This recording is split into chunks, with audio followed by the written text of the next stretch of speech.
So today's low carb lunch, dinner, whatever you want to call it, is going to be super simple. My phone is on 10%, so it's not going to be a long video, which is shocking for me, but I'm going to try to make a low carb Buddha bowl. Remember I showed you guys this steak that I bought. It was only $3 and some change, but I don't want to freeze it, and I've had it in the refrigerator since Sunday, and it's now Thursday. So I'm just going to pair this with the rest of my cauliflower that you guys remember from my other stir fry video. And I'm going to also use maybe a third of a bag of these frozen sweet potatoes that I bought. Now, if you want, you can use fresh sweet potatoes, but y'all, I don't have time to be sitting here trying to cut nothing up. I really don't feel like it. And can you believe it's 4 o'clock? I have not eaten all day. Like, literally, my week has just been trash when it comes to like staying on my schedule for work. I've had so many projects come up out of the blue. Plus, I had to take some photos today on my lunch for my Instagram, so I really didn't get a chance to like prepare yesterday or today. I'm also going to use these Brussels sprouts. Now, usually I would bake these or saute these with olive oil, salt and pepper, a little bit of lemon juice, balsamic vinegar, and some bacon. But I'm just going to stir fry them with a little bit of teriyaki sauce. And these are going to be the 4 main components of the Buddha bowl. As far as I know right now, I don't plan on adding anything else. I was going to add some bacon just because I've had a bad day. But I have decided to forego doing that. So I think right now I'm just going to do like an Asian Buddha bowl. Of course, put a little bit of poppy seeds on top or whatever you call them. Sesame seeds, that's what they're called. And some green onion. But other than that, the Brussels sprouts going in this pan. And I have them face down because I really want a hard char on the outside of them. Once they're done, I'm just going to add a little bit of salt and pepper. I've already pre-portioned out my frozen sweet potato. 1 cup is 100 calories, so I'm only going to use about a little bit over a cup. The Brussels sprouts, I haven't tracked the calories, but I know they're not a whole lot. So I'm going to saute those, then saute these separately. And then since my cauliflower rice is going to replace like traditional rice, which usually for me would be brown rice, I'm going to do that last. That way, y'all know I love to take a nice picture. So I'm going to go ahead and do everything separately. That way I can put it in my bowl and it can look really nice. And see, look at that nice char that we're getting on there. And I just have some olive oil in here. That's it. So once I'm done with everything, I'll put it in the microwave just to keep it warm, and then I'll saute my beef, which won't take me that long at all. Okay, guys, so I took my Brussels sprouts out. They got a pretty nice char on them. I have those sitting in the microwave, and now I just put my sweet potatoes in, and I season these with seasoned salt, black pepper, ground paprika, y'all, oregano, garlic powder, and this really awesome lemon pepper spice blend that I got from Ross. So I'm actually about to take these out as well. And I just waited until all the olive oil got soaked up, and now I'm going to add my cauliflower rice and let that cook a bit. And then the last thing we're going to cook is my cauliflower in here. I've added basically the same seasonings, not that much salt, some garlic powder, onion powder, a little bit of paprika, and some more of that lemon pepper blend. I've also added a few drops of sesame seed oil. I'm not going to like stir fry this in a sauce or anything, but I'm going to make like almost like a peanut sauce on the side to pour on top. So I don't want to like add too many seasonings, but like literally y'all know that this is like basic seasoning right here, so it's not going to really take anything away from the flavors. Okay, so I wanted to show you guys the quick sauce that I'm going to put with this, and this is almost similar to a pad thai sauce, only it's missing some of the ingredients, but it still tastes amazing. So you're only going to need oyster sauce, soy sauce, a little bit of mirin, and some brown sugar. Now, if you know how to make pad thai sauce, and I totally recommend that you go ahead and make that if you want like a beef pad thai Buddha bowl, but I don't really want that sauce, so I'm just going to use half the ingredients today. Now, y'all see I'm not measuring anything, but I just know how much sauce I actually want. So this is probably like maybe 1 big tablespoon of fish sauce, maybe 2 tablespoons of mirin. I'm not gonna add a lot of soy sauce because of the fact that I already added salt to the food. So that's maybe about 1/2 tablespoon. Now, the one thing I will add a decent amount of is brown sugar. And I can already tell that I'm gonna have to add more because this is not a lot of sauce. And I actually might be missing something from this recipe, but if I am, y'all, I wouldn't know. It's gonna taste just fine without it. So that's maybe like 1/4 cup of brown sugar. So basically all you're looking for is a good consistency. And once you add the brown sugar, you'll know how thick your sauce is going to be. Like, I know some people add cornstarch to this, but you really don't have to once you add the brown sugar. Like, the brown sugar is going to naturally thicken it.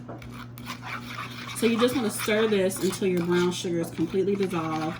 I mean, you could taste it before then. That way you don't waste your time stirring, you won't even like it.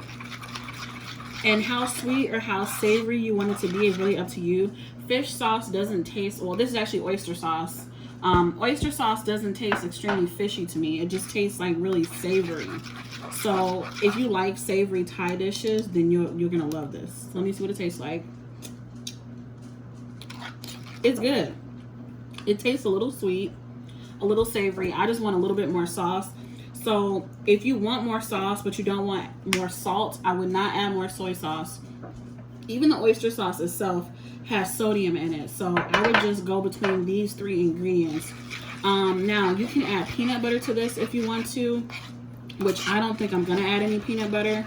But it's completely optional. I'm just going to taste it one more time. And if I'm still not feeling it, I might add some peanut butter. It tastes really good.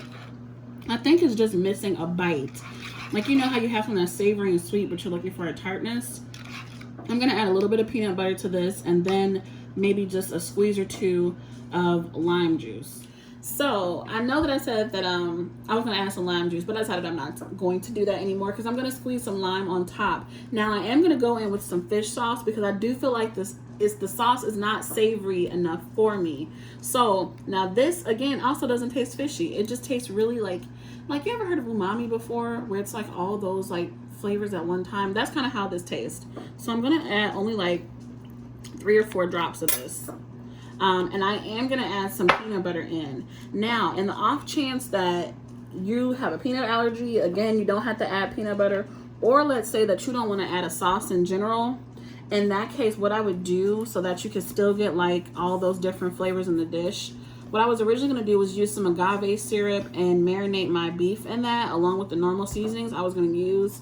And that's where my sweet was going to come from. And then I was still going to have savory because of the seasonings that I used on everything else. And then my tart was going to come from the lime that I was going to put on top. So you don't have to use this sauce if you don't want to. Like, this is basically all the ingredients right here for a pad Thai sauce. But again, it's completely up to you.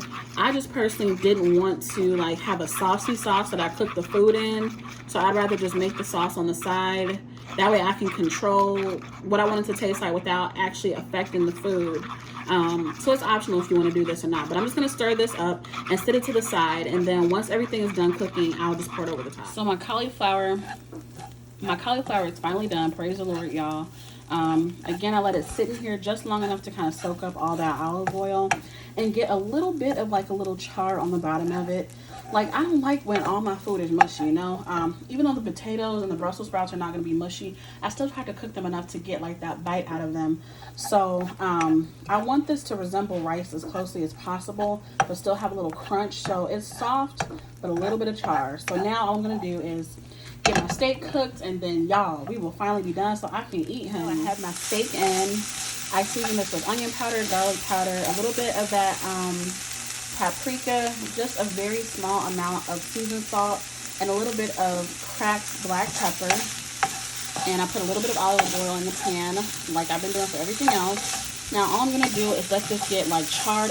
If you're like me, I like my steak to be like darn near burnt, especially when I'm doing it for like tacos or like a stir fry or something like that. So I'm gonna, it is not nasty. Tommy in the background trying to shade me because I don't like my stuff to be raw in the middle. But no shade people to do. More power to you. It is not dry at all. It is not dry. He's being a hater, y'all. So, y'all, I'm not sending you off. However you like this, you're not gonna choke to death. I don't know if you guys can hear him, but he's in the background trying to like be bogus. So cook the steak however you want it. You know, if you like your steak medium rare, medium well, whatever, that's how you're gonna cook it. I like my steak well done. So I'm going to go ahead and let this get a little bit charred, and then I'm going to assemble my bowl. Well done, aka real nasty. Really? You guys, I totally forgot that I'm putting a fried egg on top of this. I mean, I just love fried eggs on top of Asian dishes. Now, I don't like my egg with all the stuff running out of it. So what I'm going to do is put a lid on top of this after the bottom sets and the top sets just enough. That way If it is going to be runny, I want it to be as minimal as possible. But again, you can cook your egg however you like. So I'm just going to let this fry up, and then we will finally be done. So I was finally done with my bowl at this point, and y'all, I put these little green onions on top, but look how big as heck these bad boys are. I think at this point I was just so hungry and I was so tired of cooking and filming that I didn't even care anymore how I was cutting it. So it's all over the place, but green onion is optional, but I really love the little kick that this gives at the end of your bite when you add it to the dish. Now, after I added my green onion, I just went ahead and added a little bit of sesame seed at the top. And y'all, please forgive me for filming at all these crazy angles. I got a new tripod, and it seemed like the camera was centered on my end, but it clearly was not. So sorry in advance about that. Now, of course, y'all know I love me some red pepper flakes, so I just added that at the end. And now I'm adding my sauce on top. I loved it enough to pour it all over. So again, I always say that you want to add the sauce on the side because you may find that you don't like the way that the sauce tastes, or especially if you're not used to eating things like fish sauce and oyster sauce and a lot of soy sauce or even sesame oil. It can actually, you know, kind of mess with your stomach a little bit. I know my mom, she doesn't eat it that often, so when she does eat it, if it's rare, sometimes she gets a little sick from it. So I would definitely recommend you putting this on the side if you don't eat it that often. For me, I eat it like at least once or twice a week. So I'm just going to slather this all on top, add a few more sesame seeds as well. And I mean, we're basically good to go. I wish you guys could have tasted this because it was so heavenly. And the sauce almost reminded me of pad thai, which is one of my favorite Thai dishes. So, I mean, I couldn't have hoped for this to come out any better than it actually did. I mean, it was absolutely delicious. This is it, you guys. It was absolutely delicious, low carb and low calorie. So I would definitely recommend adding this to you guys' cookbooks. Thank you for watching, and I'll see you later.